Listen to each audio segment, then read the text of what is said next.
ওয়া নুনাজ্জিলু মিনাল কুরআনি মা হুয়া শিফা ওয়া রাহমাতুল লিল মুমিনিন। জাদুর তাবিজ কোথায় আছে জানার উপায়। প্রথমে আপনারা এক গ্লাস বৃষ্টির পানি রেডি করবেন। এক গ্লাস বৃষ্টির পানি রেডি করার পর ওই পানির মধ্যে আপনারা 300 বার আপনার পড়তে হবে ইয়া খবিরু। ইয়া খবিরু আল্লাহর গুণবাচক নামটা আপনারা পড়তে হবে 300 বার।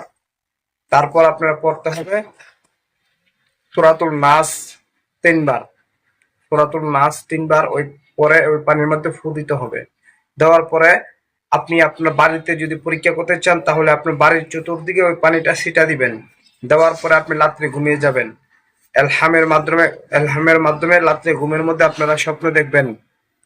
আপনার কি কি সমস্যা, জাদু কোথায় আছে, তাবিজ কোথায় আছে জানতে পারবেন। আপনারা আমার চ্যানেলটা সাবস্ক্রাইব করে আমার পাশে থাকবেন এরকম ভিডিও পাওয়ার জন্য। সে পর্যন্ত ভালো থাকবেন। ওমা তৌফিক ইল্লা বিল্লাহ।